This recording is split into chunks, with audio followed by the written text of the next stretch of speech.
Close your eyes, and there's a lot going on here on the outside.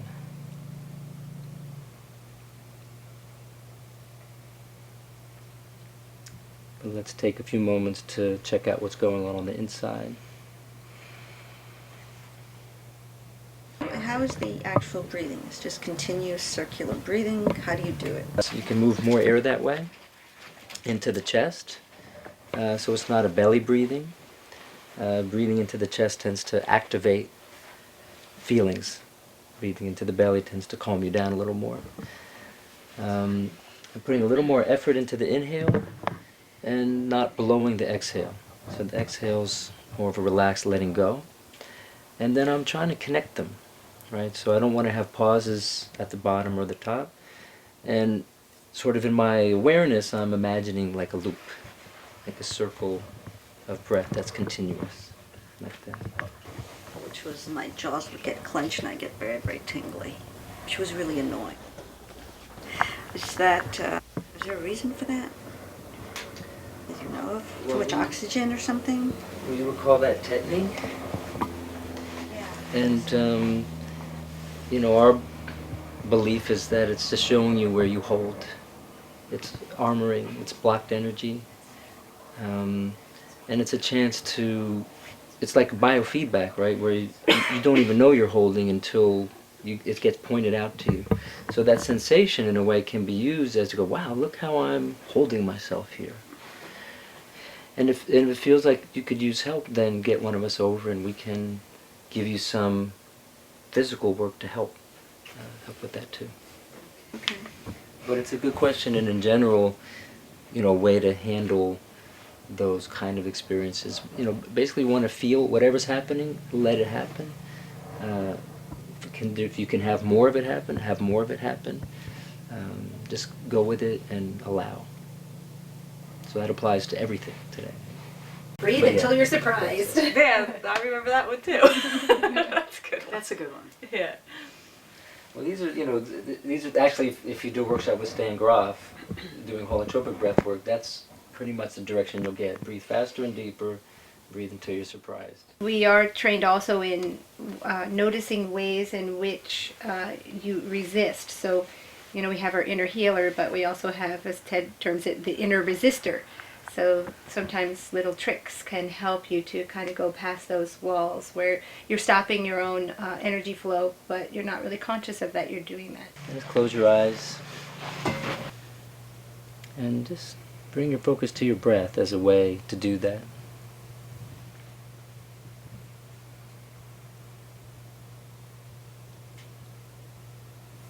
Become a connoisseur of your breath, in and out, up and down, however you feel it.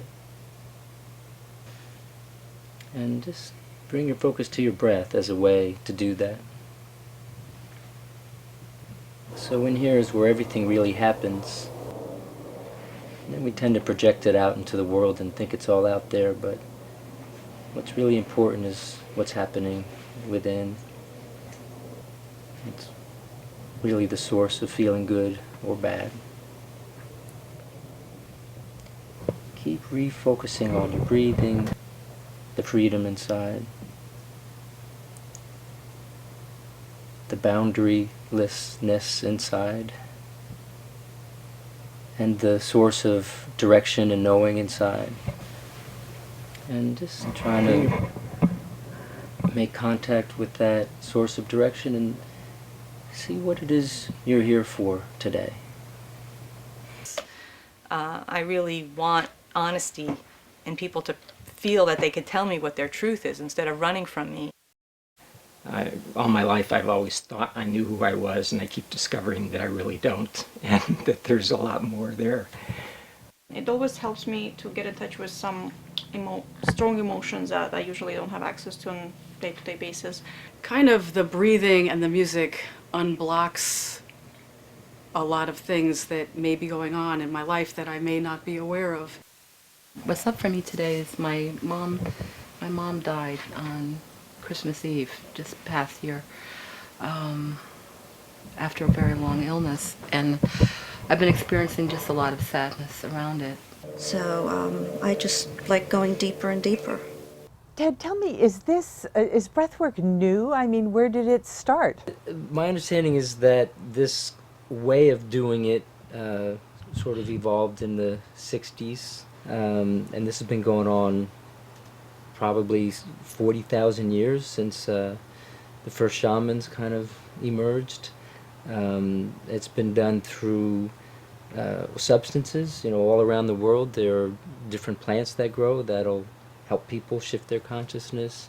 But then all kinds of other techniques, drumming, chanting, dancing and spinning.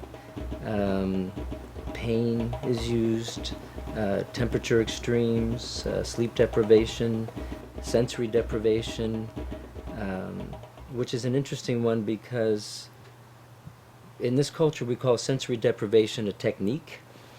But if you think about it, sensory deprivation is sort of a natural state. How is it that you're implying that on an everyday basis we naturally do sensory deprivation?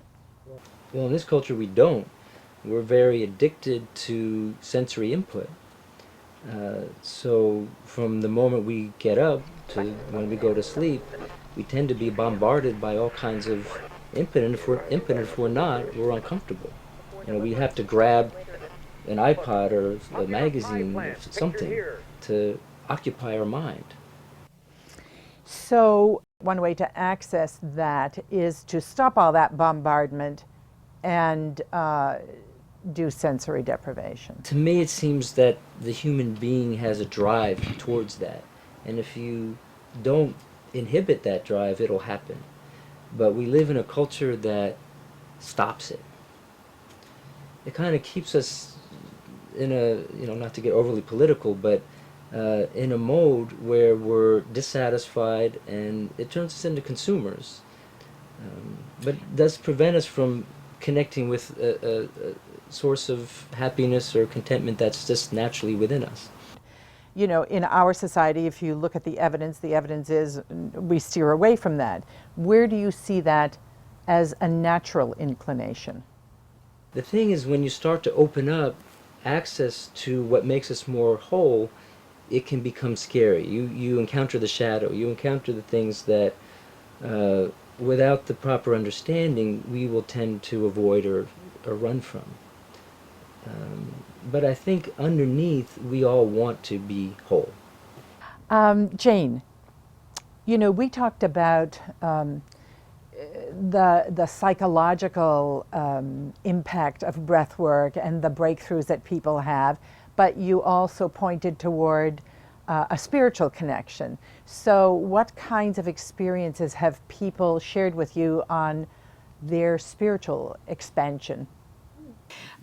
People have encountered past lives, experiences of identifying with nature. So I became a bird and I was flying. Or I've seen multiple people go through evolution. On a maybe even higher level would be a direct connection with the vibration that makes us alive, a primordial vibration. Chi, prana, whatever people call it. So people will experience that as divine light, inner light, or sounds. So they'll hear those divine sounds, angels trumpeting kinds of sounds, or sometimes expanded consciousness. Like this one woman said, I got really big.